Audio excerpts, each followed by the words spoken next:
इस तरीके के नैरेटिव क्यों बार बार सेट किए जाते हैं? आप दूसरे विपरीत धर्म के लोगों के प्रति वो मूवीज क्यों नहीं बनाते? 50 सालों में कोई फिल्म बनी हो जिसमें आतंकवादी हिंदू को देखो, सब मुसलमान हैं। तब आप क्यों नहीं कहते? तब तो आप नहीं कहते कि कोई हिंदू भी हो सकता है। आप 3 तलाक पर मूवीज क्यों नहीं बनाते? आप हलाला पर मूवीज क्यों नहीं बनाते? आप आश्रम पर ही मूवीज क्यों बनाते? अगर मुझे चीज़ें सुधारनी है या मुझे गलतियाँ देखनी है तो मैं अपने घर में देखूंगा, अपने धर्म में देखूंगा। क्या ये भी स्ट्रगल आता है, नेपोटिज्म? ये भी चक्र है कि कोई ना कोई ऐसा व्यक्ति जरूर आएगा जो उस नैरेटिव को ब्रेक करेगा और ये कहेगा कि नहीं, ये पक्ष।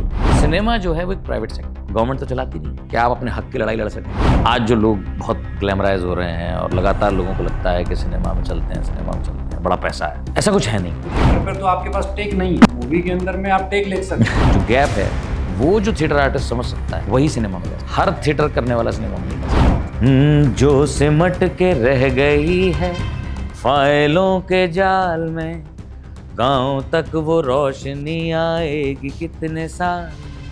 नमस्कार, द पॉइंट ऑफ व्यू में आपका स्वागत है। मैं हूं सुरेश मानचंदा और आज द पॉइंट ऑफ व्यू में हम चर्चा करेंगे फिल्म जगत की। फिल्म जगत कितना बदल गया। बड़ा पर्दा छोटे से मोबाइल पर सिमट कर रह गया। छोटे पर्दे पर आने के बाद कितना बदला है और आगे कितना बदलने वाला है, इस पर हम चर्चा करेंगे। और फिल्म इंडस्ट्री किस तरीके से आज हर एक के दिमाग पर हावी है, कैसे आपका एक नैरेटिव सेट करती है, इस पर भी हम चर्चा करेंगे। और साथ ही चर्चा करेंगे आज जो हमारे साथ शख्सियत मौजूद हैं उनका, जहां पर उन्होंने थिएटर से, जी हाँ, थिएटर से जहां पर उन्होंने अपने करियर की शुरुआत की और बड़े पर्दे पर पहुंचे, थिएटर से लेकर के बड़े पर्दे तक पहुंचने का जो उनका सफर रहा, उस पर हम चर्चा करेंगे। चर्चा साथ में इस बात की भी होगी और साथ ही उन पॉइंट्स को भी कुरेदने की कोशिश होगी कि एक नैरेटिव सेट करने के लिए और एक मानसिकता को सेट करने के लिए सिनेमा का कितना बड़ा योगदान है। हमारे साथ द पॉइंट ऑफ व्यू में आज जुड़ रही शख्सियत हैं डिम्पी मिश्रा जी। डिम्पी जी, स्वागत है आपका द पॉइंट ऑफ व्यू में। Thank you sir, thank you so much. Dimpi ji अभी तक 2017 से लेकर और 2024 तक तकरीबन 16 फिल्मों में काम कर चुके हैं। साथ ही वेब सीरीज में काम कर चुके हैं, जानी मानी, और साथ ही जो विवादों के अंदर घिरी हुई वेब सीरीज रही आश्रम, उसमें एक मुख्य किरदार के तौर के ऊपर पे डिम्पी जी का योगदान रहा। डिम्पी जी, सबसे पहले थिएटर से आप बड़े पर्दे तक पहुंचे, दोनों में अंतर क्या देखते हैं? देखिए, दोनों में सबसे बड़ा जो अंतर है वो है मीडियम का अंतर। थिएटर का अपना एक अलग मीडियम है और फिल्म का एक बिल्कुल डिफरेंट मीडियम है। थिएटर जहाँ अपने आप में एक बहुत बड़े तामझाम से दूर एक सुकून देता है आपको, है ना, एक लगातार कंटिन्यूस काम करने का एक माहौल देता है आपको और शायद जहनी सुकून भी देता है। मैंने तो वही महसूस किया। एक बहुत लंबी ज़िंदगी का एक अब तक का जो अरसा था वो थिएटर के साथ बिताने के बाद। वहीं दूसरी तरफ सिनेमा आपको एक्सपोजर देता है, पब्लिसिटी देता है, वो मीडियम है, तो वो एक साथ लाखों करोड़ों लोगों तक पहुंचता है। थिएटर हर शो में 500 लोगों तक पहुंचता है ना। तो मुझे लगता है कि फिल्म की वो एक स्ट्रेंथ है, सिनेमा की वो स्ट्रेंथ है कि वो अपने मीडियम डिजिटलाइज होने की वजह से एक लंबे मास तक पहुंचता है, लोगों तक पहुंचता है। पर दोनों का ही जो चाव है, जो फील है, वो बहुत डिफरेंट है। लेकिन अब तो डिजिटलाइजेशन हो गई। क्या कभी ऐसा नहीं सोचा गया कि थिएटर जब हो तो उसको भी डिजिटलाइज कर दिया जाए? देश और विदेश के अंदर बैठी हुई जो जनता है वो भी वहाँ पे लुत्फ ले और उसकी जो टिकटें हैं वो ऑनलाइन सेल हो। टिकटें तो ऑनलाइन सेल होना शुरू हुई हैं क्योंकि बुक माई शो के थ्रू अब आप अपना शो जहाँ भी ऑल ओवर इंडिया या पूरी दुनिया में कहीं भी कर रहे हैं तो आप अपना शो बुक माई शो पे रजिस्टर कर सकते हैं और उससे वो ऑनलाइन टिकट हो जाती है। लेकिन जहाँ तक रिकॉर्डिंग का सवाल है कि हम थिएटर को रिकॉर्ड कर लें और उसको लोगों तक पहुँचाएँ, तो ये पॉसिबल नहीं है। एक छोटी सी कोशिश टाटा ने की थी कि वो शोज़ को, कई सारे शोज़ को उन्होंने स्टूडियो में रिकॉर्ड किया और उसके बाद उसको टेलीविज़न पर दिखाया, चैनल के थ्रू दिखाया, लेकिन वो बहुत सार्थक सिद्ध हुआ नहीं। और मुझे लगता है कि यही थिएटर की खासियत है कि वो जो लाइव परफॉर्मेंस का जो मज़ा है, वो दर्शक जिस तरीके से अपने आप को लाइव परफॉर्मेंस के साथ कनेक्ट करता है, वो डिजिटलाइज होने के बाद नहीं हो सकता। वो पर्दे पर वो नहीं। जुड़ाव जो है वो शायद महसूस और नहीं। यही अंतर है थिएटर और सिनेमा में, है ना। थिएटर में बहुत दुनिया भर की महान हस्तियाँ जो थिएटर को लेकर चले और ज़िंदगी उन्होंने थिएटर को कंट्रीब्यूट कर दी, है ना। हम कहीं भी उनका कंट्रीब्यूशन कम नहीं मान सकते, कम नहीं आपके आन मन सकते। में कहाँ से आया कि मुझे इस फिल्म इंडस्ट्री की तरफ मूव करना है, थिएटर में जाना है? कहाँ से शुरुआत कहाँ से हुई? क्या बचपन से ये सपना था? किसी से आप एक होता है ना, इंस्पायर होता है इंसान हाँ। कि जी अमिताभ बच्चन जी साहब को देख लिया तो यार मुझे तो फिल्मों में जाना है, ठीक है, थिएटर पे मूवी देखी तो यार मुझे तो हीरो बनना है। तो क्या ऐसा कोई चाप था? नहीं, देखिए मेरे साथ ऐसा कुछ हुआ नहीं, हम्म, क्योंकि मैं जिस उम्र में थिएटर में आया उस उम्र में किसी बच्चे को एहसास ही नहीं होता कि वो कर क्या रहा है। मैं बहुत छोटा था, मेरे ख्याल से 5-6 साल का रहा होऊंगा। अच्छा। हाँ, तो वो मेरे पिताजी का कंट्रीब्यूशन है कि उनका बड़ा मन था कि वो ज़िंदगी में थिएटर करें, और थिएटर भी नहीं, उनका बड़ा मन था कि वो देखा करते थे कि स्कूल में ना कुछ अलग से बच्चे होते हैं जो सब बड़े पॉपुलर होते हैं बाकी बच्चों के बीच, टीचर्स के बीच, तो सब स्कूल में उनको जानते हैं। अटेंशन। हाँ, अटेंशन गेन करना, तो उसमें कोई कविता पढ़ना, कोई गीत गा देना, है ना, कुछ छोटा मोटा एक्ट कर देना, तो बस उतनी इच्छा थी उनकी भी, वो उससे बड़ा कोई सपना नहीं था उनका। तो उस इच्छा को पूरा करने के लिए बचपन में मुझे उन्होंने थिएटर समर कैंप्स में भेजना शुरू कर दिया। अच्छा। तो इप्टा से मेरी शुरुआत हुई, तो बचपन में उन्होंने इप्टा में मेरा एडमिशन करा दिया। तो वो चलता रहा सिलसिला, from first standard to 10th 12th, अच्छा। वो सिलसिला बदस्तूर जारी रहा। 6th स्टैंडर्ड तक मैं समर कैंप में मई और जून में 2 महीने जाता था। 12 साल का सफर रहा। बहुत लंबा, बहुत लंबा। तो ये शुरू हुआ 87 में। ओके। तो पहला फ़ोटो जो मेरे पास है, आज तक सारे फ़ोटो पापा संभाल के रखते हैं कि वो फ़ोटो मेरे पास है। तो पहला फ़ोटो जो है वो 1987 का है। अच्छा। हाँ, स्टेज पर।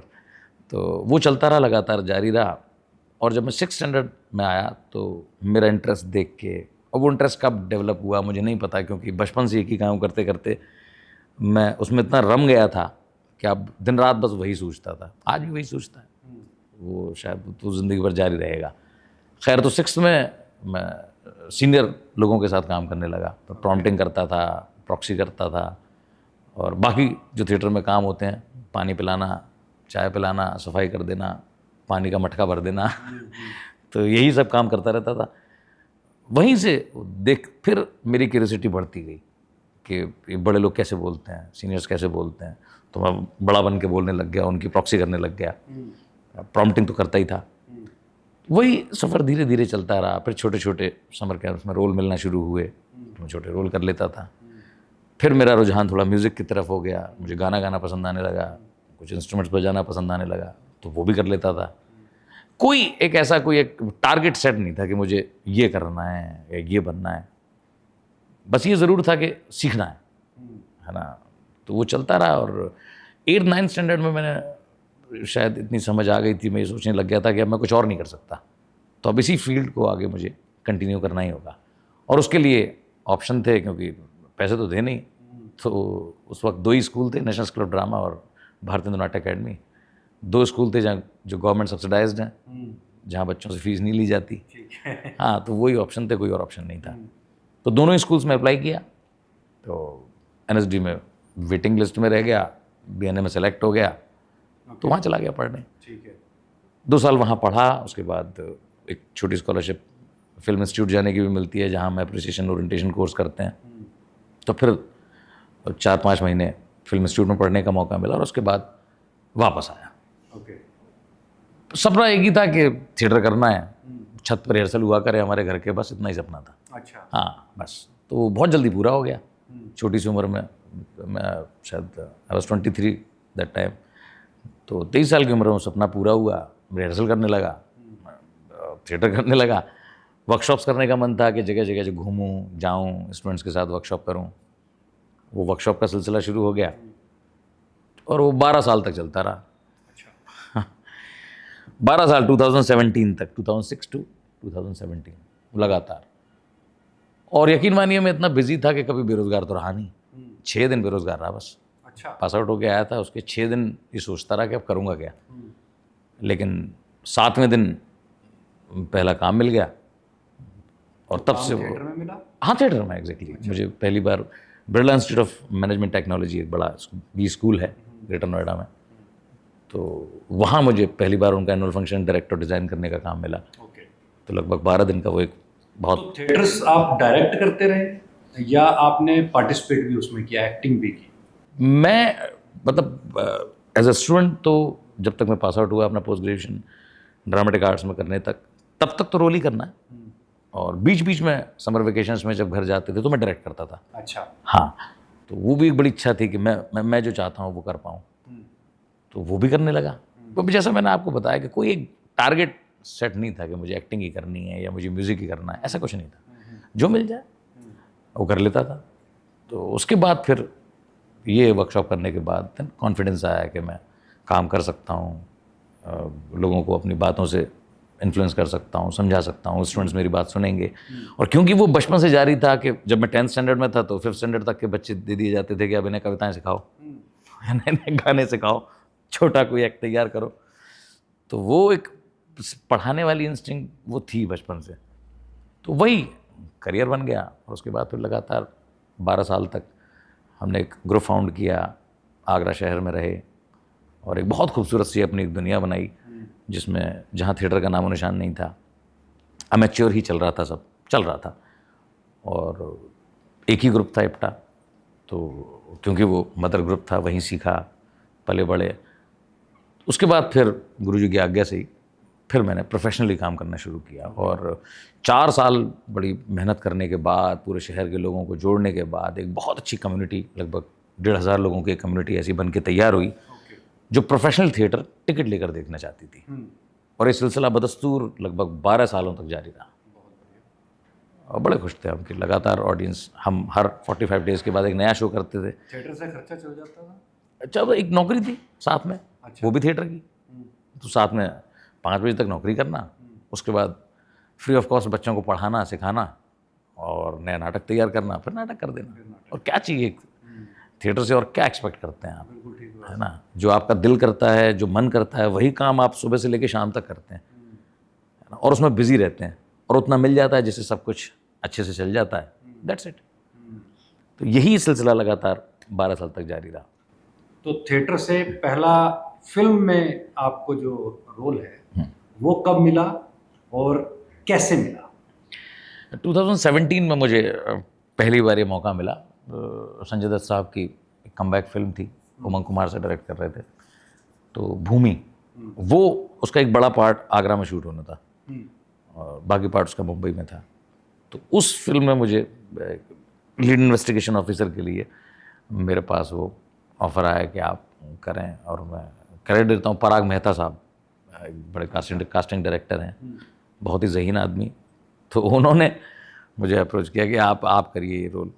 और मैं थोड़ी आनाकानी के बाद मैंने कहा मेरे लिए बिल्कुल नया मीडियम है, मैं इतना रच बच चुका हूँ थिएटर में और अपनी इस दुनिया में कि अब फिल्मों में जाना बड़ा मुश्किल काम है, पता नहीं होगा कि नहीं होगा। से बहुत बड़े बड़े नाम गए, बहुत बड़े साहब, नसरुद्दीन बहुत बड़े। ठीक है, तो थिएटर से आप भी हैं, तो जो थिएटर का कलाकार है उसको मुझे लगता है कि फिल्म और बड़े पर्दे पर जाने में कोई बहुत लंबा समय नहीं लगता। ऐसा सबके साथ नहीं है सर। ये आपकी अप्रोच के ऊपर है। क्योंकि जैसा मैंने कहा कि मीडियम का फ़र्क है, तो जाहिर सी बात है कि परफॉर्मेंस का भी फ़र्क है ना? एक तरफ जहाँ थिएटर में बड़ी लाउडनेस है, क्योंकि जितने अमेच्योर ग्रुप्स हैं वो बहुत लाउड परफॉर्म करते हैं, तो वो जो लाउडनेस और सटलनेस के बीच का जो एक डिफरेंस है, वो अपनी समझ से तय कर पाना हर एक के बस की बात नहीं है। वो आपकी समझ पर डिपेंड करता है कि आप स्टेज पे कैसे परफॉर्म करते हैं और इन फ्रंट ऑफ कैमरा कैसे परफॉर्म करते हैं। तो ये एक जो गैप है, वो जो थिएटर आर्टिस्ट समझ सकता है वही सिनेमा में जा सकता है। हर थिएटर करने वाला सिनेमा में नहीं जा सकता। हर थिएटर करने वाला सिनेमा में क्यों नहीं जा सकता? क्योंकि उसके पास तो टैलेंट तो है ही है, अगर वो थिएटर पे अच्छा परफॉर्म कर रहा है और बिना रीटेक के, क्योंकि थिएटर पे तो आपके पास टेक नहीं है जी, ठीक है, मूवी के अंदर में आप टेक ले सकते हैं। ये थोड़ा सा टेक्निकल है सर, थोड़ा सा टेक्निकल है, क्योंकि बहुत बड़ी जमात है थिएटर करने वाले बच्चों की, नौजवानों की, और बहुत ट्राई करते हैं सिनेमा में, लेकिन सिनेमा का मीडियम फ़र्क है। क्या ये भी स्ट्रगल आता है, नेपोटिज्म? नेपोटिज्म देखिए मुझे नहीं लगता। मैं जब बहुत क्या ये भी एक बैरियर है कि भाई नेपोटिज्म की वजह से थिएटर वाला जो है उसको बड़ा स्ट्रगल करना पड़ता है वहां तक पहुंचने में, देखिए मैं इस पर्दे तक, बड़ी फिल्म तक, और जबकि अदर्स जो हैं उनके दरवाजे तो खुले। नहीं देखिए सर, मैं इसको ना बड़े बहुत तटस्थ भाव से देखता हूँ, हम्म, बहुत अलग तरीके के माइंडसेट से देखता हूँ। सिनेमा जो है वो एक प्राइवेट सेक्टर है, गवर्नमेंट तो चलाती नहीं। जी। क्या आप अपने हक की लड़ाई लड़ सकें नहीं, लेकिन या आप कुछ कह सकें? गवर्नमेंट बहुत सब्सिडीज, वो अलग मैटर है। प्रमोशन, डायरेक्टर सरकार अपॉइंट नहीं करती, हाँ, कास्टिंग डायरेक्टर सरकार अपॉइंट नहीं करती।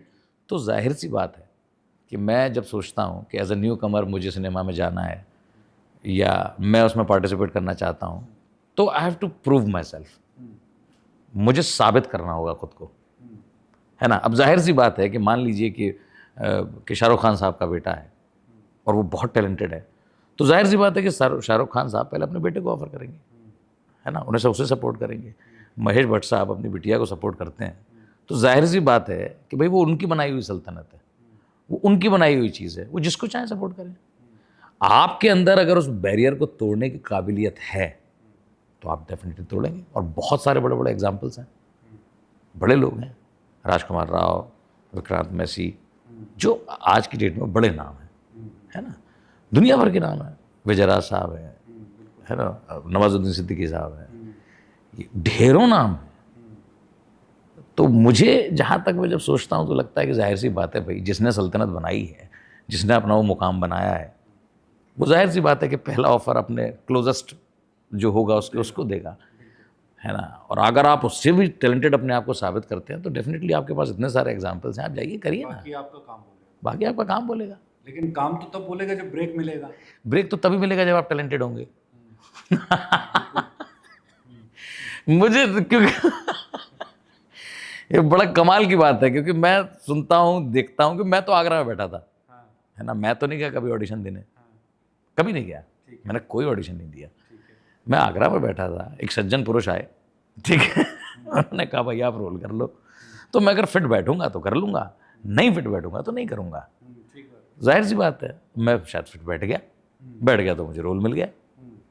तो मुंबई में लोग नहीं हैं जिनको काम मिले, बिल्कुल ठीक। क्या ज़रूरत है उनको आगरा से किसी एक्टर को लेके काम देने की। तो जाहिर सी बात है कि मैं उस भूमि मूवी के बाद का फिर सफ़र आपका कैसा रहा? वो बहुत खूबसूरत है, अब भी बदस्तूर जारी है। तो भूमि के बाद आपने कौन सी मूवी? भूमि के बाद मेरा सौभाग्य है कि मुझे मौका मिला प्रकाश झा सर के साथ काम करने का। उनकी फिल्म है मट्टो की साइकिल, जिसमें बड़ा खूबसूरत किरदार है और बहुत कुछ सीखने को मिला उनसे। जो और टेक्निकलिटीज़ थी जिनसे मैं सिनेमा स्कूल के बाद भी थोड़ा दूर हो गया था लगातार थिएटर करने के साथ साथ, तो वो भी सीखने को मिली उनके साथ। मट्टो की साइकिल बहुत खूबसूरत ब्रज भाषा में बनी एक फिल्म है और बड़ी रियलिस्टिक फिल्म है, उसमें कुछ भी एक्स्ट्राऑर्डिनरी नहीं है। क्या तो कुछ एक उस मूवी का, हालांकि मैंने देखी है, हाँ, और ऐसा लगता है कि गांव की एक जीती जागती तस्वीर है। हाँ, और उसमें कुछ अगर प्रकाश झा साहब के बारे में आप बता पाएँ और उनका थॉट प्रोसेस कैसा है, क्योंकि बड़े क्लोज रहे हैं आप, जी जी, और कैसा थॉट प्रोसेस है, और प्लस उस मूवी का कोई किरदार जो आपको बार बार याद आता हो और जो पसंद आता हो? मतलब मुझे जो किरदार मैंने किया वो मुझे बड़ा पसंद आता है, लेकिन मुझे उनका किरदार बड़ा अच्छा लगता है जो प्रकाश झा सर ने किया। तो एक डायरेक्टर होते हुए, एक इतनी नामचीन हस्ती होते हुए, उन्होंने मतलब ये उनका ही विजन हो सकता है कि वो एक ऐसी फिल्म में रोल कर रहे हैं जहाँ जो इतना मुश्किल काम है, एक बेलदार की भूमिका निभाना, दुनिया भर के लोगों पर मजदूर, मतलब lowest category to higher category तक हर किस्म के किरदारों पर फिल्में बनी हैं। तो ये डायरेक्टर गनी साहब और प्रकाश झा सर का ही विजन है कि उन्होंने एक बेलदार के जीवन पर ऐसी एक फिल्म बनाने का इनिशिएटिव लिया और ख़ुद वो किरदार किया। कितनी मशक्क़त भरा था ये, तो उस फिल्म की जर्नी जो मैं 15 दिन शूट पर रहा, उसमें मैंने देखा कि किस तरीके से चिलचिलाती गर्मी में, और एक बड़ा खूबसूरत सा वाक़या है कि प्रकाश झा सर खुद उस गेटअप में उन्होंने इतना अपने ऊपर उस मट्टो जो एक बेलदार है उसका कैरेक्टर अपने ऊपर इतना हावी कर लिया था कि वो उसी कैरेक्टर में रहते थे। और एक बार तो जो मज़दूरों की मंडियाँ शहर में लगती हैं, उस मंडी में बाकायदा जाके बैठ गए थे। तो एक व्यक्ति आया, उनको मजदूरी तय करके ले गया। अच्छा। बाद में उनको अच्छा। कि नहीं। अच्छा। हाँ, तो कितने रुपए मजदूरी तय हुई? जो भी उनके 200 रुपये, 250 रुपये, जो भी तय हुई हो। इतना रियलिस्टिक था कि उनका गेटअप, उनका बिहेवियर उस तरीके का उन्होंने और आजमा के देखा उन्होंने। आप सोचिए कि फिल्म में कई कैरेक्टर को समझने की कोशिश हुई, हाँ रियलिटी के साथ की। हाँ, वो खुद कहते हैं कि मट्टो का मिलना उनके लिए उनका सबसे बड़ा अचीवमेंट है उस फिल्म में। मट्टो है क्या, एक बेलदार, एक मजदूर है क्या, उसकी प्रॉब्लम्स हैं क्या, है ना, जो लड़ नहीं सकता, झगड़ नहीं सकता, एक सीधा साधा इंसान है, मजदूरी के सिवा कुछ कर नहीं सकता, है ना। ये पूरी दुनिया वही मजदूर बनाते हैं। दौलत किसी की होती है, बिल्कुल, है ना, लेकिन हाथ, खून, पसीना तो उन मजदूरों का ही लगा है। वो जो उस शान शौकत से बिल्कुल महरूम पूरी ज़िंदगी रहते हैं। वो ये सब एसी वो लगाएंगे, लेकिन इस एसी में कभी बैठेंगे नहीं। वो ये बड़ी बड़ी इमारतें बनाएंगे, पर इनमें रहेंगे कभी नहीं। आप सोच के अगर हम सोचें इस बारे में, तो आप एक बार महसूस करके देखिए कि क्या कैरेक्टर होगा। बिल्कुल ठीक है। तो वो, और मैं उसमें एक साइकिल रिपेयरर, मैं भी मजदूरी हूँ, और मेरा सौभाग्य है कि मैं उनके दोस्त की भूमिका उस फिल्म में निभा रहा हूँ। तो बहुत ही खूबसूरत जर्नी है, स्पेशली एंड इस फिल्म का, कि एंड एक ऐसी जगह पर एंड हो रहा है जहाँ कोई रास्ता बचा नहीं है कि साइकिल एक मजदूर की अगर चोरी हो गई तो वो किससे कहेगा। जहाँ एक तरफ प्रधान चुनाव में वोट लेने से पहले हर एक को सलाम कर रहा है, नमस्ते कर रहा है ना, और चुनाव जीत जाने के बाद एक फॉर्च्यूनर खरीद के लेके आ रहा है, और अब मजदूर की साइकिल का उसके लिए कोई महत्व नहीं है, उसका कोई लॉजिक नहीं है, और आप लड़ भी नहीं सकते। अगर एक कमर्शियल सिनेमा होता तो मजदूर और उसका दोस्त यानी मैं, हम दोनों कोई कॉन्स्पिरेसी करते, फिर हम किसी तरह उसका दिमाग ठिकाने लगाते, प्रधान का, उसे मारते या कुछ करते। But realistically this is not possible. आम जिंदगी में मजदूर किसी से नहीं लड़ सकता, क्या लड़ेगा। और यही फिल्म का एंड है कि एक तरफ धक्का देने के बाद लाचार अवस्था में पूरा परिवार चला जा रहा है, और उधर से 15 अगस्त मनाया जा रहा है, और गीत है सारे जहाँ से अच्छा हिंदुस्तान हमारा। मतलब ये खूबसूरती है उस फिल्म की। तो प्रकाश झा के अंदर में आप क्या खासियत और देखते हैं उनका? ये तो मूवी का, उनका डेडिकेशन, उनका कमिटमेंट। आप कोई भी ऐसी फिल्म उनकी बनाई हुई, दामूल से लेकर उनकी पहली फिल्म से लेकर आज मट्टो की साइकिल, उसके बाद आश्रम, है ना, अभी रिसेंटली एक और फिल्म मैंने उनके साथ की, लाल बत्ती, जिसमें नाना पाटेकर साहब हैं, संजय कपूर साहब हैं, नीरज कपूर साहब हैं, बड़े फाइन एक्टर्स हैं। तो कोई भी उनका काम सिर्फ और सिर्फ इसलिए नहीं है कि लोगों को एंटरटेन करना है और एक अलग तरीके से एंटरटेन करना है जिससे ज़्यादा से ज़्यादा दौलत आती है, या जिसमें कोई सवाल नहीं है ना। उनका खुद का कोट है कि आप बिना किसी रीजन के सिनेमा कैसे बना सकते हैं, कोई लॉजिक नहीं, कोई सवाल ही नहीं है उस सिनेमा में, है ना। वो चाहे कॉमेडी हो, ट्रेजेडी हो, है ना, वो कुछ भी हो, सस्पेंस हो। रीजन की यहाँ पर बात की, रीजन आजकल हम फिल्म इंडस्ट्री के अंदर देखते हैं कि नैरेटिव्स सेट किए जाते हैं, और फिल्म्स भी जो हैं वो कहीं ना कहीं पॉलिटिकली एक आइडियोलॉजी को सेट करती हुई दिखाई देती है, और ऐसे बहुत सारे अपवाद हैं। और मूवीज़ के अंदर में हमने ये देखा है, अगर मैं धर्म से रिलेटेड अगर मैं बात करूं, जैसे अभी आश्रम मूवी के अंदर में आपने भी किरदार किया है, आश्रम विवादों के अंदर भी रही वो वेब सीरीज जिस समय पर वो लॉन्च हुई, कि आश्रम नाम ही क्यों। पहला विवाद तो इसके ऊपर ये आया कि इसका नाम आश्रम ही क्यों रखा गया, और ये हिंदू धर्म के विरुद्ध क्यों बनाई गई। ये भी प्रश्न आए, आपके सामने भी ये प्रश्न आए होंगे कि भाई इस तरीके के नैरेटिव क्यों बार बार सेट किए जाते हैं, आप दूसरे विपरीत धर्म के लोगों के प्रति वो मूवीज क्यों नहीं बनाते, वहां की रियलिटीज आप क्यों नहीं दिखाते, आप 3 तलाक पर मूवीज क्यों नहीं बनाते, आप हलाला पर मूवीज क्यों नहीं बनाते, आप आश्रम पर ही मूवीज क्यों बनाते हैं। क्या ऐसे अपवाद क्या दूसरे धर्मों के अंदर में नहीं मिलते? ऐसे बहुत सारी न्यूज रोजाना हमें पढ़ने को मिल जाती है। तो ये अपवाद तो हर एक धर्म के अंदर में है। तो वहां पे ये नैरेटिव क्यों सेट करने की कोशिश होती है, और ये नैरेटिव क्यों सेट करने की कोशिश होती है कि पंडित जी हैं, उनकी तोंद बाहर निकली हुई है, उनके ऊपर पे हंसना है, ठीक है, तो उनकी जो चोटी है उसको खींचना है। हाँ, तो ये जो नैरेटिव सेट है फिल्म इंडस्ट्री के अंदर, हाँ। तो इसकी जगह कैसे वहां पर है?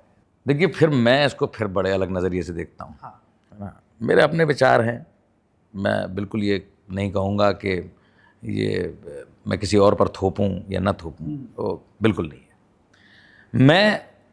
ठीक है, मैं हिंदू धर्म का अनुयायी हूँ, या मैं एक ब्राह्मण परिवार में पैदा हुआ, पर सच आपको बताऊं तो मैं जब इस चीज़ को देखता हूं तो मैं ऐसे देखता हूं कि हमें जब गलतियां ढूंढनी होती हैं तो हम पहले अपने घर में ढूंढते हैं।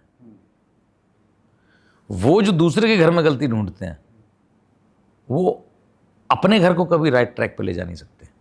मैं बड़े अलग तरीके से सोचता हूँ। मैं उतना कोई रिश्ता और बहुत बड़ा मेरा को रिलेशन फिल्म इंडस्ट्री के साथ कुछ ऐसा राब्ता बड़ा कायम नहीं है, क्योंकि थिएटर की दुनिया से आया, अपनी बात कहने की कोशिश की, बिल्कुल, है ना, तो मैं उतनी ही बात करता हूँ।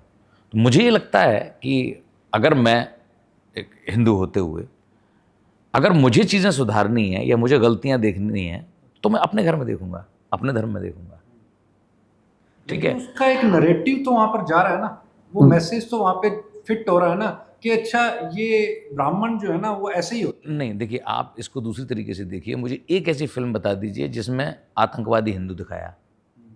कोई ऐसी फिल्म नहीं है जिसमें आतंकवादी हिंदू को दिखाया हो। हर फिल्म आतंकवादी मुस्लिम को ही दिखाते हैं। नैरेटिव है, हैं। हाँ, वही सेट है ना, नैरेटिव सेट है, क्या दिक्कत है। आप कोई इंडस्ट्री में बनी आज तक की फिल्म देख लीजिए, पिछले 50 सालों में कोई फिल्म बनी हो जिसमें आतंकवादी हिंदू को दिखाया हो, सब में मुसलमान ही होते हैं। तब आप क्यों नहीं कहते? तब तो आप नहीं कहते कि कोई हिंदू भी हो सकता है। लेकिन बहुत बार जो रेपिस्ट हैं, गुंडे हैं, वो त्रिपुंड लगा करके गले में रुद्राक्ष की माला डाले हुए वो आपको बथेरे मिल जाएंगे। ऐसे बहुत सारे सीन आपको सेम टाइम पर बहुत सारे ऐसे सीन हैं जहां आपको यही रेपिस्ट, यही गुंडे, यही बदमाश आपको मुस्लिम भी मिलेंगे। ऐसा नहीं है। आप देखिए कितनी फिल्में हैं जिसमें गुंडा हमेशा मुस्लिम ही होता है, दिखा देते हैं, क्या बुराई है। आप देखिए इतनी फिल्में बनी चली आ रही हैं, आप 50 साल का सिनेमा देख लीजिए, पुलिस वाले करप्ट ही दिखाए जाते हैं। हाँ, वही नैरेटिव सेट हो गया ना, है ना। अब आप तो फिर एक फिल्म आती है जो पुलिस वालों की कुर्बानी भी दिखाती है। खाकी आप देखिए, बहुत सारी फिल्में आप देखिए जिसमें पुलिस वालों को, तो जैसे ही एक नैरेटिव सेट होता है तो ये भी चक्र है कि कोई ना कोई ऐसा व्यक्ति ज़रूर आएगा और जो उस नैरेटिव को ब्रेक करेगा और ये कहेगा कि नहीं, ये पक्ष भी है। इसके बहुत सारे एग्जाम्पल्स हैं। एक लिमिट है, किसी भी चीज़ को सेट करने की एक लिमिट है। आप उस लिमिट तक ही जा सकते हैं, उसके बाद दुनिया या ये जो सिस्टम है ये अपने आप ऑटोमेटिकली अपने आप को रिफ्रेश करता है। क्या आप मानते हैं कि जो बड़ा पर्दा है वो जैसे जैसे छोटे पर्दे पर आ रहा है, यानी कि OTT प्लेटफॉर्म पर आया है, उसने अपनी मर्यादाएं सारी तोड़ दी हैं, और OTT प्लेटफॉर्म भी इस समय पर बड़े उस नज़र से देखा जाने लगा है कि यार OTT प्लेटफॉर्म एक तो फैमिली के साथ आप नहीं देख सकते, बहुत सारी ऐसी वेब सीरीज हैं और उसमें सभी हदें जो हैं वो पार कर दी हैं। एक सेंसर बोर्ड उसके ऊपर पे कोई एक्शन नहीं ले सकता, ठीक है, ये एक बहुत बड़ी समस्या इसके अंदर में है।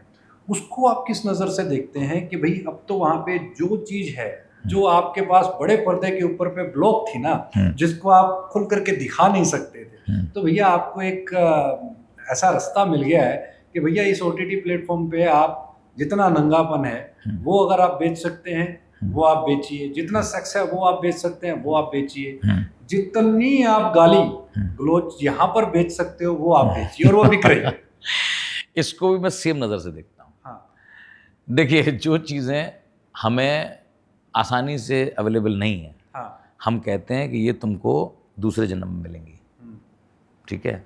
हम कहते हैं कि स्वर्ग जाओगे तो अप्सराएं होंगी, वो कहते हैं कि ये करोगे सवाब का काम तो हूरें मिलेंगी जन्नत में। बिल्कुल। हाँ, आप ऐसे देखिए, अभी तो कहते हैं, है ना। तो ये तो हमारी परंपरा है कि आपको जो चीज़ आसानी से अवेलेबल नहीं होगी उसके लिए एक मीडियम आपको बता दिया जाएगा कि यहाँ मिलेगी।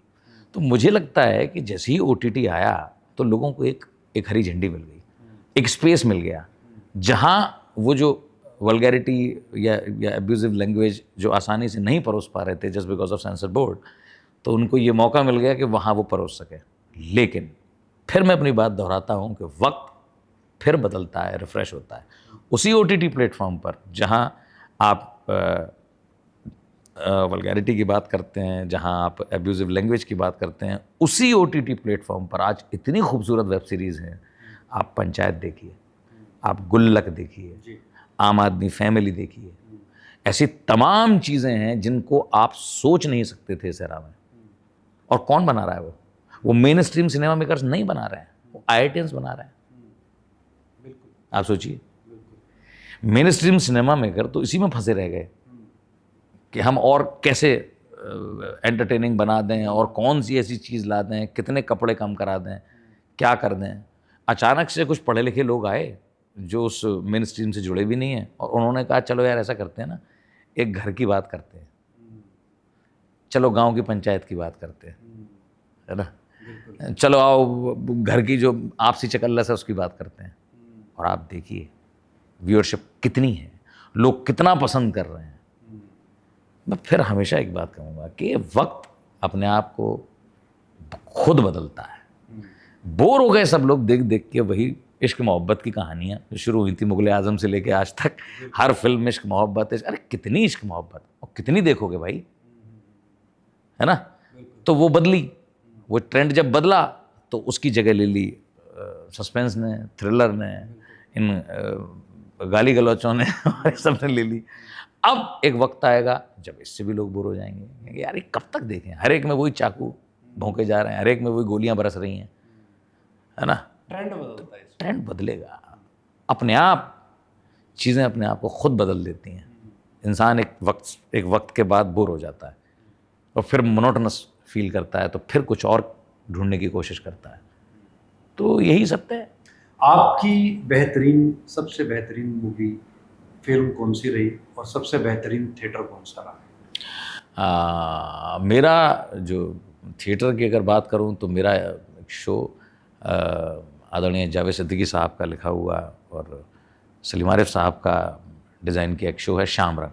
अच्छा, श्याम रंग। श्याम रंग, जो लगभग पिछले 12 सालों से हम करते आ रहे हैं देश के अलग अलग पार्ट्स में। अभी रिसेंटली पिछले महीने हमने उसको मुंबई में भी शो किया। तो श्याम रंग जो एक उत्तर महाभारत की कृष्ण कथा है, अच्छा, जिसमें एक बुजुर्ग कृष्ण और उसके राधा से मिलन की बात है। एक बहुत ही अद्भुत कहानी है जो आपको अलग ही जोन में लेके जाती है। तो उसमें क्योंकि मैं मुख्य भूमिका भी निभाता हूँ कृष्ण की, अच्छा, हाँ, एक बुजुर्ग कृष्ण की भूमिका में करता हूँ, तो वो क्योंकि मेरे बड़ा क्लोज है तो वो मेरा पसंदीदा। पंक्तियाँ जैसे जब राधा से मिलते हैं, हाँ, तो क्या उस समय पर कोई कविता? जैसे एक डायलॉग है कि राधा, ये एक हाइपोथेटिकल इमेजिनेशन है, बड़ी खूबसूरत सी इमेजिनेशन है जो राइटर की इंटरप्रिटेशन है कि ऐसा कैसे हो सकता है कि 40 साल 45 साल राधा से बिछड़ने के बाद कृष्ण का हमारी माइथोलॉजी कोई मिलन नहीं दिखाती, कोई कन्वर्सेशन नहीं दिखाती। तो राइटर का इंटरप्रिटेशन है कि शायद ऐसा हुआ होगा कि वो आपस में मिले हों, है ना, और फिर कृष्ण धरती से अंतर ध्यान हुए हों। भगवान थे, डिक्लेयर्ड भगवान थे, उन्होंने खुद ही बोला था कि मैं भगवान हूँ, है ना। तो उस भगवान के पास लगभग इतनी सहूलियत तो होगी कि वो आखिर में मिलता हुआ चला जाए। तो इस थॉट के साथ शायद ये पूरा प्ले गढ़ा गया। और ऐसी प्रेम कहानी हमें दूसरी देखने को नहीं मिलती हिंदुस्तान में। और ख़ुद बकौल जावेद साहब उन्होंने भी यही कहा कि भाई वो सोच रहे थे कि एक बार कि हम जब दुनिया में मोहब्बत की दास्तानों की बात करते हैं तो लैला मजनू, हीर रांझा, शरी फरहाद, ये कहानियाँ हमें नज़र आती हैं, और हिंदुस्तान की कोई प्रेम कहानी हमें इस लेवल पर हमें समझ नहीं आती। बट उन्होंने कहा कि वो इस्कॉन टेम्पल में बैठे थे जुहू में, और तब राधा कृष्ण की मूर्ति को देखकर और उस माहौल को देखकर उन्हें ये एहसास हुआ कि भाई ये तो सबसे दर्दनाक प्रेम कहानी है, जहाँ आप आज भी, है ना, हज़ारों सालों से कृष्ण का नाम अकेले नहीं लेते, राधा का नाम उससे पहले जोड़ देते हैं और कहते हैं राधा कृष्ण, है ना। तो जो राधा इतनी इम्पॉर्टेंट है, जो कृष्ण से नाम उसका पहले लिया जाता है, तो हाउ इज़ इट पॉसिबल कि वो कृष्ण के साथ उसका एक बार भी कोई इंटरेक्शन ना हुआ हो। बिल्कुल। तो कृष्ण से नाटक में ही कृष्ण से राधा मिलती है एक आखिरी वक्त जब दोनों बुजुर्ग हो चुके हैं, और वो पूछती है कि मैं तुमसे एक बात पूछना चाहती हूँ कि बचपन से लेकर बुढ़ापे तक धर्म युद्ध, वो भी दूसरों के लिए, इससे तुम्हें क्या मिला। तो कृष्ण का बड़ा खूबसूरत सा उसमें डायलॉग है कि मिलना और ना मिलना, लाभ और हानि, हार और जीत, इस सब का मेरे लिए कोई मतलब नहीं है राधे। कर्तव्यों का जो संसार मैंने अपने लिए बनाया है, उससे बाहर निकलने का द्वार बनाना मैं भूल गया हूँ। उसका कोई अंत नहीं है, क्योंकि मोर्चे तो जीते जाएंगे, हारे जाएंगे। ये महाभारत अंतिम महाभारत नहीं है राधे। इसके आगे और भी बहुत से कुरुक्षेत्र हैं जिन्हें नहीं रोका जा सकता, क्योंकि भीष्म को नहीं रोका जा सकता, क्योंकि द्रोण को नहीं रोका जा सकता, क्योंकि झूठ, हिंसा और पाखंड से भरी राजनीति को नहीं रोका जा सकता। जीवन के हर मोड़ पर एक नए कुरुक्षेत्र का बनना तभी बंद होगा राधे, जब मनुष्य की अंतरात्मा में जो धर्म और अधर्म के बीच द्वंद्व चल रहा है, उसमें धर्म जीत जाए। That's it. बहुत बढ़िया, बहुत जी। और दूसरा सवाल आपका फिल्मों का, तो मेरे सबसे ज़्यादा क्लोज तो मैं कहूँगा कि आश्रम ही है। अच्छा। हाँ, क्योंकि उसमें जो कैरेक्टर मुझे जिम्मेदारी दी गई निभाने की, एक ट्रांसजेंडर कैरेक्टर, और वो भी एक ही दिन में, एक दिन पहले मुझे कहा गया कि आपको कल सेट पे आना है, और मैं अयोध्या पहुंचा, और वहाँ जाके मुझे पता लगा कि मैं ये कैरेक्टर करने वाला हूँ कल से। अच्छा। हाँ और उसके बाद फिर 25-30 दिन में उसी कैरेक्टर में रहा, और एक रात में मैंने वो कैरेक्टर कंसीव किया। ओके। तो वो एक चैलेंज भी था, और एक बहुत बहुत खुशी थी कि एक एक्टर हमेशा बहुत डिफरेंट शेड्स के कैरेक्टर करना चाहता है, ऐसे जो उसे उसके कंफर्ट जोन से बाहर लेकर आए। बिल्कुल। ट्रांसजेंडर का जो आपने रोल आश्रम के अंदर प्ले किया जी, उसके लिए आप इन लोगों के बीच भी गए, या इनको समझा, या इनसे कैसे उस करेक्टर को आपने अपने अंदर कैसे उतारा? देखिए मैं तो वक्त ही नहीं था मेरे पास एक रात थी ये सोचने समझने के लिए कि मैं कैसे करने वाला हूँ। कल सुबह शूट है। तो मुझे एज एन एक्टर यही लगता है कि आप जो तैयारी करते हैं एक बहुत लंबे अरसे तक इस फील्ड में, उस तैयारी में आपका जो ऑब्जर्वेशन है वो कितना मैच्योर है। तो मैंने ट्रांसजेंडर्स देखे थे हमेशा, बचपन में शादी में आते देखे थे, कभी कहीं कोई बच्चा पैदा हुआ है तो वहाँ आते देखे थे। ये 2 ही मौके होते हैं जब आते हैं घरों में, क्योंकि इसके अलावा शायद नहीं आते हैं। और बाकी मैंने सिग्नल्स पर उनको मांगते देखा था, कुछ एक प्लेस भी देखे थे मैंने, जैसे जाने मन एक बड़ा खूबसूरत नाटक है वो देखा था। तो इस तरीके से मेरा एक ऑब्जर्वेशन था, ट्रेन में मैंने देखा था। और जाहिर सी बात है कि जब देखता था तो एक नज़र देखता था, है ना। ऐसे किसी भी कैरेक्टर को मैं कोशिश करता हूँ कि जो भी नई चीज़ मेरे आंखों के सामने से गुजरे उसे मैं नज़र भर के देख लूँ, ताकि वो मेरे जहन में रह जाए। और फिर उसके बाद आपके पास एग्जाम्पल होते हैं सिनेमा, बड़े बड़े लोग, बड़े बड़े एक्टर्स, महान एक्टर्स जिन्होंने ट्रांसजेंडर किरदार किए। तो मेरी जिम्मेदारी थी कि मैं इसके बीच का एक रास्ता निकालूं, क्योंकि हमेशा टास्क यही होता है कि आप कुछ डिफरेंट करिए। तो बहुत सारी चीज़ें थी कि मैं क्या करूं, इनकी तरह करूं या उनकी तरह करूं, या वैसा करूं या ऐसा करूं। उन सवालों से जूझते हुए मुझे समझ में आया कि मैं कुछ ना करूं। कुछ नहीं किया, कोई अदाएं नहीं मारी, कोई लटके झटके कुछ नहीं। मुझे जो सिंपलेस्ट वे लगा अपनी बात कहने का, अकॉर्डिंग टू द सिचुएशन, क्योंकि सबसे बड़ा टास्क यही है कि जो लाइन्स आपके से कह रही हैं, जो स्क्रिप्ट आपसे कह रही है, उसको समझें कैसे, और अपने आप को उस प्लेस पर रखकर आप कैसे सोचें। प्रकाश झा साहब से मुलाकात कहाँ हुई? मेरी सर से मुलाकात मट्टो की साइकिल जो फिल्म है उनकी, उसके सेट पर हुई सीधे। हाँ, क्योंकि वो फिल्म शुरू हो चुकी थी और उनके दोस्त के किरदार के लिए एक ब्रजभाषी कैरेक्टर वो ढूंढ रहे थे, क्योंकि ब्रज भाषा में बहुत ट्रेंड एक्टर्स उस वक्त आसपास के शहरों में नहीं थे। 8 शहर हैं लगभग जहाँ ब्रजभाषा बोली जाती है, आगरा, मथुरा, अलीगढ़, फिरोज़ाबाद, मैनपुरी, इटावा तो तक उस लगभग। मूवी का ब्रजभाषा के अंदर कोई डायलॉग जो बहुत पॉपुलर हुआ हो? बहुत बहुत सारे डायलॉग हैं, जैसे सर के साथ ही मेरा जो कन्वर्सेशन है कि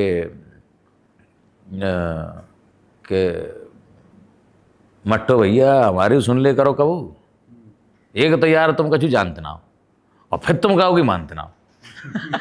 तो बड़े कमाल से मुझे रिप्लाई करते हैं कि जब तेरे पास तो बैठो ही बेकार है, जब बोलेगा कारी जुबानी बोलेगा चल, और चले जाते हैं।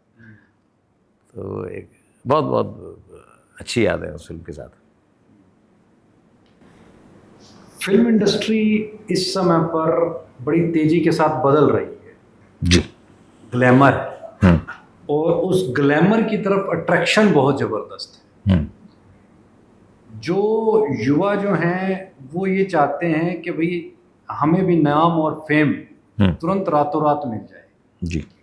ठीक है, पीछे कितनी बड़ी उनकी मेहनत है ये एक अलग विषय है, लेकिन उस वो ग्लैमर जो है वो अपनी तरफ खींचता है। उसको आप किस तरीके से देखते हैं? क्या वो ग्लैमर वाकई में कुछ है? क्योंकि अगर रियल लाइफ इस इंडस्ट्री की जाकर के देखी जाए तो इसमें बहुत कड़वे सच हैं। बिल्कुल। और एक दौर तो ये भी आया कि फिल्म इंडस्ट्री के बीच में आतंकवादियों का पैसा लग रहा है। हैं, तो वो दौर भी हमने देखा। फिर हमने ये देखा कि इसके बीच के अंदर में जो आप कह लीजिए गुंडागर्दी, ठीक है जी, उनका इन्फ्लुएंस और गैंग वार्स, इनका इन्फ्लुएंस ये काफ़ी प्रभावी रहा। और कहीं ना कहीं ऐसा दिखता भी है कि शायद आज भी उसकी जो शैडो है वो कहीं ना कहीं नज़र आती है।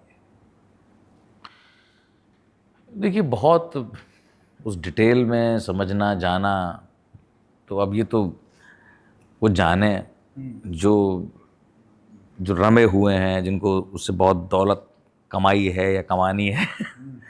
उस डिटेल में फंसना तो मुझे लगता है कि मैं उस काबिल नहीं हूँ कि मैं उस बहस में फंसूँ कि अंडरवर्ल्ड और कहाँ का पैसा और कहाँ से मेरा कोई लेना देना नहीं है, तो मैं क्या उसमें फंसूँ।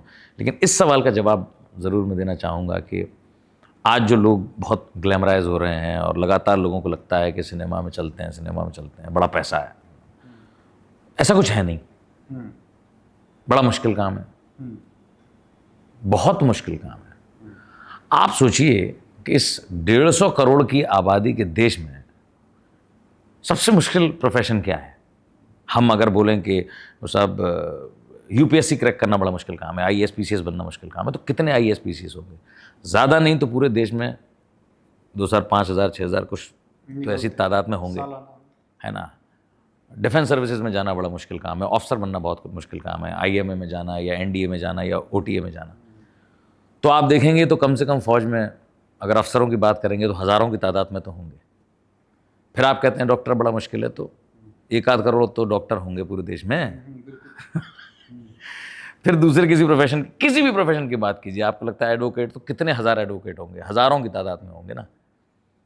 ऐसे ही आप बोलें कि भाई कोई बीटेक की बात करेंगे तो आपको करोड़ों मिल जाएंगे, एमबीए की बात करेंगे तो ज़्यादा करोड़ मिल जाएंगे। एक्टर कितने गिन सकते हैं आप, बताइए? ठीक है, बहुत मुश्किल काम है। 0.1% भी नहीं होंगे। 150 करोड़ का 0.1% कितना होता है, आप सोच लीजिए। मेन स्ट्रीम एक्टर की बात कर रहे हैं, प्लेबैक, आप सब की बात कर लें, आप अगर सब की बात कर लें तो हज़ारों में ही गिनती होगी। मुझे नहीं लगता कि आप जिसको professionally those who are earning with this profession, जो सर्वाइवल का उनका प्रॉब्लम नहीं है, जो इस फील्ड से सर्वाइव कर रहे हैं as an actor, as a theatre director, as a film director, और those who are involve in the industry, है ना, चाहे वो बैक स्टेज हो या फ्रंट कैमरा हो, कितनी तादाद होगी? लाखों नहीं हो सकती। 0.1% भी मुझे नहीं लगता कि लोग होंगे जो इस फील्ड में होंगे, स्पेशली सिर्फ अगर एक्टिंग की बात करें। सबको एक्टर बनना है। क्या एक्टर बनने के लिए एक्टिंग स्कूल में जाना ज़रूरी है क्या? मुझे लगता है ज़रूरी है। कारण? इसलिए फरहान साहब तो शायद नहीं गए होंगे। देखिए ऐसा नहीं हो सकता कि कोई उठा सुबह और अचानक उसका मन किया कि शाम को फिल्म में रोल कर लूँ और रोल कर लिया। ऐसा तो नहीं हो सकता। कुछ ना कुछ काबिलियत डायरेक्टर ने शायद हो सकता है कि देखिए नहीं, ऐसा नहीं मुझे होता। मेरी फिल्म के लिए ये यार बंदा अच्छा लग रहा है, क्योंकि ऐसे बड़े किस्से हमने सुने तो सर अपवाद कि होते हैं। प्राण जी जो हैं वो ऐसे बैठे हुए थे तो उनको डायरेक्टर का ऑफर मिल गया। रजनीकांत जी जो हैं वो बस में कंडक्टर थे तो उनको वहाँ पे एक्शन करते हुए टिकट जिस तरीके से वो काट रहे थे हाँ, डायरेक्टर के मन में बड़े भा किस्से गया। हैं, बड़े किस्से हैं। ठीक है, तो इस तरीके के बहुत किस्से हैं। तो भाई कहीं ना कहीं आदमी के अंदर में ईश्वरीय टैलेंट होता है, शायद वो दिख जाता है डायरेक्टर को। तो जहाँ तक लोगों के इन्फ्लुएंस होने की बात है, तो आप मुझे तो ये लगता है कि मुश्किल फील्ड है, इतना कोई आसान फील्ड नहीं है जितना लोग समझ के इस फील्ड में आना चाहते हैं। उनको लगता है कि ये डायलॉग बोलना कौन सा बड़ा काम है, आए और डायलॉग बोल देंगे। लेकिन वो ये नहीं समझते कि एक एक्टर बनने के लिए आपको और बहुत सारे विधाओं की समझ होना ज़रूरी है। आपको संगीत की समझ होना ज़रूरी है, आपको ताल की, सुर की समझ होना ज़रूरी है, आपको भाषा की समझ होना ज़रूरी है, आपको अलग अलग डायलेक्ट्स की समझ होना ज़रूरी है। आप हिंदुस्तानी सिनेमा की अगर बात करेंगे तो 3 भाषाएं प्रोमिनेंट हैं, हिंदी, उर्दू और अंग्रेज़ी, है ना। तो आप पहले तो हिंदी की आसान जो वर्जन है और उसके बाद जो क्लिष्टता है, दोनों को आपको समझना पड़ेगा। आपको उर्दू को समझना पड़ेगा, बिना उर्दू समझे आप सिनेमा में काम नहीं कर सकते। अंग्रेज़ी तो अब हमारी ज़िंदगी का पार्ट है, बिल्कुल है ना। और आज तो हम उस दौर में हैं कि आप देखते हैं कि जो बड़े स्कूल्स हैं जो अपने आप को इंटरनेशनल स्कूल्स कहते हैं, उन्होंने हिंदी एडिट कर दी है। कई सारे बच्चे हैं, मैं देखता हूँ, वो बोलते हैं कि 5th-6th के बाद हमने हिंदी पढ़ी नहीं, है ना। They don't know how to write Hindi, how to read Hindi. उनसे हिंदी लिखने को बोलो तो रोमन में लिखते हैं, है ना। तो भाषा की समझ ही अपने आप में बड़ा मुश्किल काम है। और उसके बाद फिर अलग अलग डायलेक्ट। अगर आप हिंदी सिनेमा की बात करेंगे तो 4 डायलेक्ट है, अलग अलग है।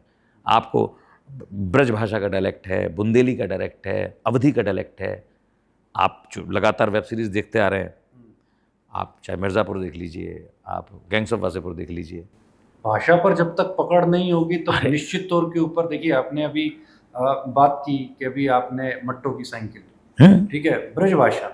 अब ब्रज भाषा के ऊपर ही अगर करेक्टर की पकड़ नहीं है, एग्जैक्टली, तो वो इन्फ्लुएंस कैसे करेगा ऑडियंस? भाई आप इंडियन सिनेमा की सबसे बड़ी हिट अगर आप देखते हैं तो वो है दंगल, है ना। बिल्कुल, बहुत बड़ा काम। दंगल में आमिर खान किस डायलेक्ट में बोल रहा है? हरियाणवी, है ना। दोनों बेटियां किस डायलेक्ट में बोल रही हैं? हरियाणवी। साक्षी तंवर जी किस भाषा में बोल रहे हैं? हरियाणवी, है ना। अरे इतनी जल्दी भूल गई? बिल्कुल। तो पहले तो हिंदी समझ लो, फिर राजस्थानी हिंदी क्या है, हरियाणवी हिंदी क्या है, पंजाबी हिंदी में बोलता है तो कैसे बोलता है, वो एक्सेंट है ना। वो एक्सेंट आपको वो भी तो पकड़ना पड़ेगा। तो फिर साउंड की समझ होनी चाहिए आपको, है ना। आवाज़ें कैसे बदल जाती हैं उसकी समझ होना ज़रूरी है। कौन कहता है दुनिया का सबसे आसान काम है? बताइए। पर लेकिन आज यूथ में, क्योंकि इंस्टाग्राम और टिकटॉक और फेसबुक ये ऐसे मीडियम्स हैं जिसमें बच्चे दूसरे की आवाज़ पर अपने चेहरे की लिपसिंग कर देते हैं और चाचा ताऊ फूफा जी मौसा जी उसको लाइक कर देते हैं, तो वो समझते हैं कि अब तो हो गए। आप किससे इंस्पायर होते हो? कौन सी ऐसी सामने आपके तस्वीर आती है जो आपको एक्टिंग के अंदर में और महारत के लिए इंस्पायर करती है? देखिए मुझे कोई एक ऐसी पर्सनैलिटी नहीं है जो इंस्पायर करे, क्योंकि बहुत सारे महान होता ना कि दिल के बहुत करीब होता है। हाँ, मेरे दिल के बड़े करीब हैं इनामुल हक साहब हैं, अच्छा, ओमपुरी साहब हैं। ये 2 लोगों से मैं बड़ा इंस्पायर होता हूँ। स्टेज से निकले हैं इस दोनों वजह स्टेज से? से, दोनों स्टेज से। और बाकी तो बहुत सारी चीज़ें बच्चन साहब की अच्छी लगती हैं, उनसे बहुत कुछ सीखने को मिलता है। जहाँ तक प्रोनाउंसिएशन की बात है, आवाज़ की बात है, वज़न की बात है, आप उनसे सीखिए। हर बड़े महान एक्टर की अपनी अपनी एक खासियत है। तो मुझे लगता है कि आपको जो चीज़ें जिससे सीखने को मिलें वो ज़रूर सीखनी चाहिए। और वही मेरा प्रोसेस है कि मुझे सबका कुछ सब अच्छा लगता है, और इस जीवन में तो नहीं सीख सकता पर कोशिश ज़रूर करते हैं कि नहीं, अभी तो जीवन लंबा है। अरे सर बहुत छोटा है, बहुत छोटा है, सब कुछ सीखने के लिए बहुत छोटा है, नहीं सीख सकता, कोई नहीं सीख सकता। जितना सीख पाए उतने आप उतने में दिल के करीब कौन सी मूवी रही है आपकी? वैसे अब मूवीज़ की बात करें तो मुझे बड़ी पसंद है धर्म। धर्म। हाँ, पंकज कपूर साहब हैं उसमें, बड़ी अच्छी लगती है वो मूवी धर्म। ये मेरा इंडिया, ये मेन स्ट्रीम सिनेमा से हट के फिल्म है, पर अगर आप मेन स्ट्रीम में भी बात करें तो फिर मुझे आमिर खान साहब की फिल्म बड़ी पसंद आती है ना, चाहे 3 इडियट्स हो, चाहे दंगल हो, चाहे तारे ज़मीन पे हो, क्योंकि ये एक ऐसा रेवोल्यूशन है जहाँ पैरेलल सिनेमा और मेन स्ट्रीम सिनेमा दोनों को मर्ज करके एक काम किया गया, जिसमें मकसद भी है, जिसमें एंटरटेनमेंट भी है ना, मैसेज है। और आप देखिए कि उसको लोगों ने हाथों हाथ लिया और लोगों ने उस पर ब्लॉकबस्टर्स हैं, जहाँ हम प्रोफेशनल सिनेमा मतलब जो कमर्शियल सिनेमा है वहाँ सिर्फ एंटरटेनमेंट की बात करते हैं। तो यही है ना सिनेमा, देखिए जो मैं समझता हूँ कि आपको कनेक्ट कर दे, एग्जैक्टली आपके जीवन के साथ में जो कनेक्ट करे। आपने नाम लिया 3 इडियट्स का नाम लिया, उसमें दिखता है। हाँ, हर आदमी को, हर बच्चे को, हर पेरेंट्स को, मुझे लगता है कि समाज के हर तबके के, चाहे वो गरीब हो या अमीर हो, हर तबके के लोगों की बात उसमें कही गई है। बिल्कुल, है ना, चाहे गरीब पिता हो या अमीर पिता हो, बच्चे को सब काम करने से रोकते हैं, उसके दिल का काम करने से सब रोकते हैं। तो ये ताकत है सिनेमा की कि वो हर एक की बात वो एक मीडियम में, लेकिन वो बात वो कह देंगे जो हर तबके तक पहुँचे। आपके हिसाब से सिनेमा में क्या बदलना चाहिए? देखिए, मैं तो ये सोचने वाला भी कोई नहीं होता कि क्या बदलना चाहिए, लेकिन हाँ, मेरा इतना ज़रूर मेरा दिल कहता है कि जो भी बने वो मीनिंगफुल बने। ये ज़रूर मेरा दिल कहता है कि कुछ अननेसेसरी इलॉजिकल बनाना, आप है ना। लिखते भी हैं? नहीं, मुझे लिखने का कभी वक्त नहीं मिला, मुझे कभी मौका नहीं मिला, मैं इतना बिज़ी रहा। गाने? मैं हाँ गाता हूँ, जितना नाटक में ज़रूरी है उतना गा लेता हूँ, लेकिन लिखने का मुझे सौभाग्य कभी नहीं मिल कौन सा पाया। गाना आपके करीब? गाने बहुत सारे हैं गाते भी हैं? हाँ, कोशिश करता रहता हूँ गाने गा की। दीजिए हमारी ऑडियंस। चलिए आपके लिए एक गीत।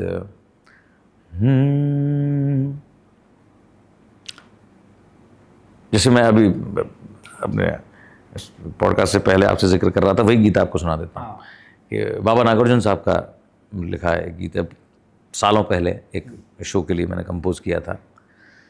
जो सिमट के रह गई है फाइलों के जाल में, गांव तक वो रोशनी आएगी कितने साल में।